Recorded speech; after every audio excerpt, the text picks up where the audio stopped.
You might upset the balance for a generation. 2. But don't fool yourself. In the end, nothing will change. Because everyone wants to live forever. They all think they have a chance at immortality, even though all the evidence is against it. They all think they will be the exception. But the truth is, for a few to be immortal, many must die.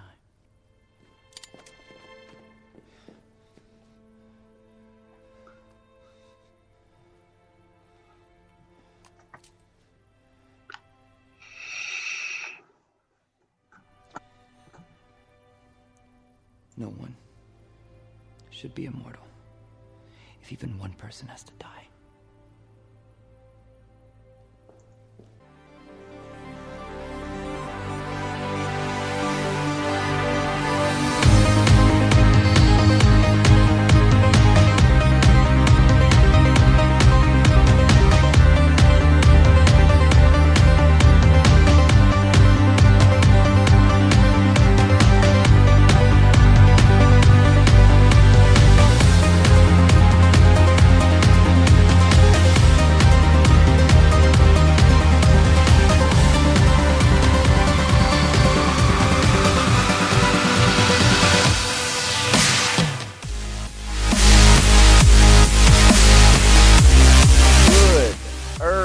Saturday morning to you.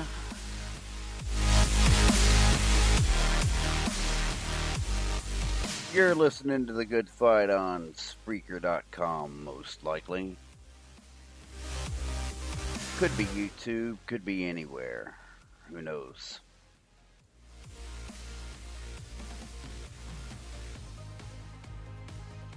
So what am I talking about? Same stuff I always talk about. Your ignorant government.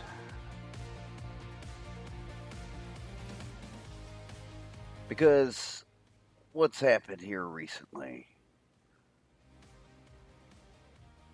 as the world is waking up to the Fourth Reich of the United States government.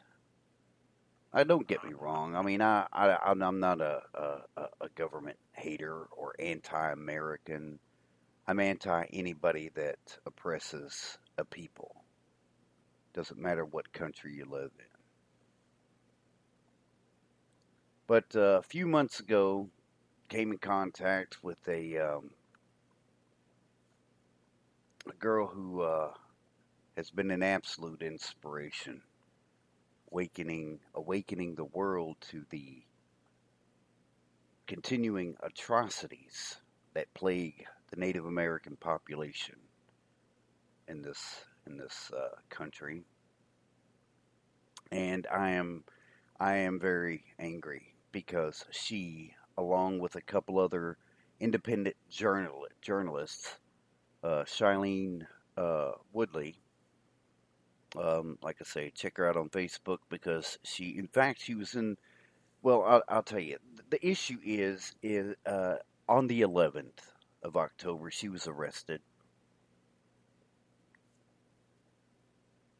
and the reason. I mean, there's nothing absolutely funny. It's just that there is a huge magnitude of disbelief of what's going on at Standing Rock. And if it hadn't been for people like Amy Goodwin and Shailene, that most of the world would not know. I mean, these people have been instrumental in educating the world about the corruption, the terror, the terrorists that the United States government has become, and those agents that represent this terrorist organization. Now, thankfully, for the moment, I do have my First Amendment right of the freedom of speech, because that is absolutely what this episode is about. The reason she was arrested. In fact, I'm going to look here. Let's see. Arrested. October 11th. And what was it? 3 counts of felony conspiracy. And her footage was confiscated. Now, see, she's gone live, and I think, and in fact, when she was arrested, she was told that she was singled out because her videos about what the government is doing at Standing Rock, had reached 40,000 people. Although I do believe it is much more, but I believe that was the live video that she was actually, feeding. Um, but you see, it has become a crime in America if you film your government and agents of that government committing illegal crimes. When you can prove beyond a shadow of any doubt that your government is breaking their own laws, much less the laws against humanity, because that's absolutely what's going on here. It's a crime. You are a domestic terrorist. This girl could be possibly facing 45 years in prison because she's waking the world up to the corruption and the terror, as I said, because it is an absolute act of terror.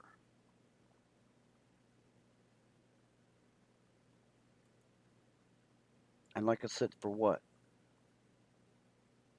For revealing to the world the truth of the molestation that the United States government is continuing to do to Native Americans 500 years after their invasion of this continent. Now, I can, people, when you say the words invasion, it denotes all kinds of horrible things. Well, what the hell do you think the Native Americans have endured? I mean, here's this girl for doing what your mainstream media was not covering. And they didn't cover it until people like Shailene began broadcasting. In fact, when I first came in contact with her, when we first started talking, um, she was following a group of youth from Standing Rock Indian Reservation in North Dakota, and they were marching through D.C. talking about this Dakota Access Pipeline. And even though I'd actually heard things about it off and on since late 2014, her energy caught my attention. Her dedication to this cause totally, and it enthralled so many people the world over. But the mainstream media eventually did pick it up, and when they did, I did a couple shows about that. They pointed out how the protests were costing the state of North Dakota. They were having to get into their emergency winter funds to pay all the overtime to the police who were, you know, um, out there guarding over a peaceful protest.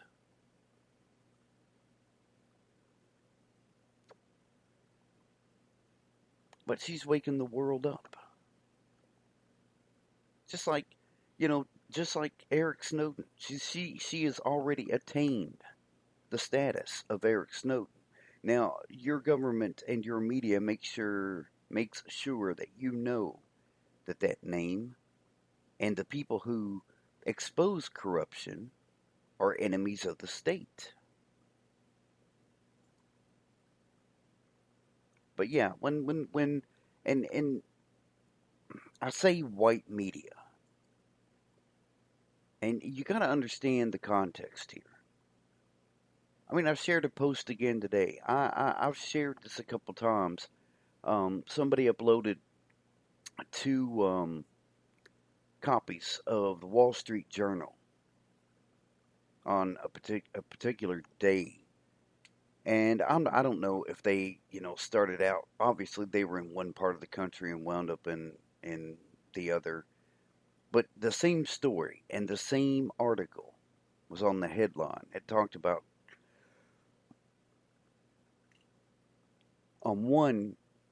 Um, it talked about Donald Trump says he talks tough about the wall, about the need for that wall between the United States and Mexico. Same story, same newspaper, Wall Street Journal. On the other side of the country, the article was titled Trump Softens Tone Regarding Wall, or something to that effect. So you can't even trust your mainstream media anyway. I mean, there is black and white, literally proof.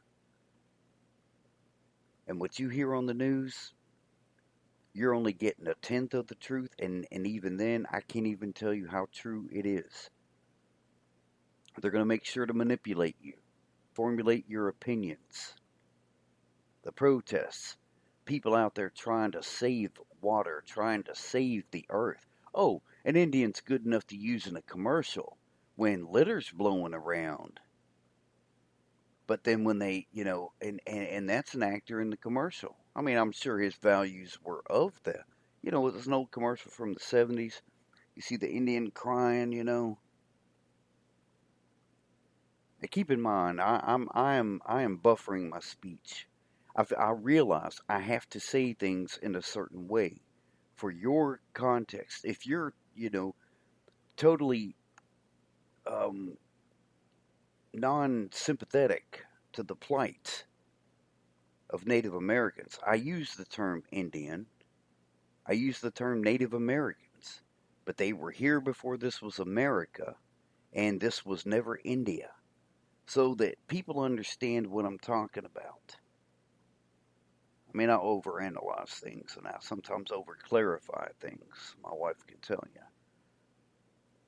But yes, Native Americans, Indians.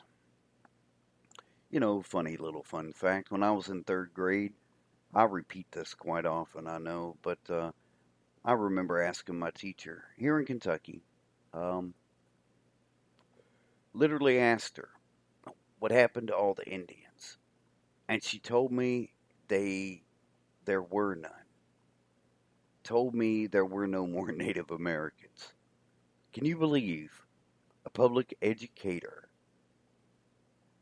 And I'm not going to blame her because her education was probably just as tainted as mine was. So in third grade, I was actually depressed to learn that, what we classically call a noble race had been exterminated from the earth. Very depressed about it. Never could understand why. And honestly, I still don't completely understand what the draw here is towards the Native American culture. In fact, if I were in Australia, the Aborigines there, it is the first people. It is a way that you it's a way of existence, it's a way of life. There are so many people who claim Native American heritage. And I'm not saying that they're not Native Americans, but like I said, and I've said this before, everybody wants to be an Indian until it's time to be an Indian. Right now there are at least 7,000 people protesting this Dakota Access Pipeline. The issue with this pipeline is that it's going to go under the Missouri River, right at the head of Lake Oahe, which is, well, a water source, which is, I mean, it's just like back at Leech Lake. I mean, people who live too close to the lake, I mean, water from the lake,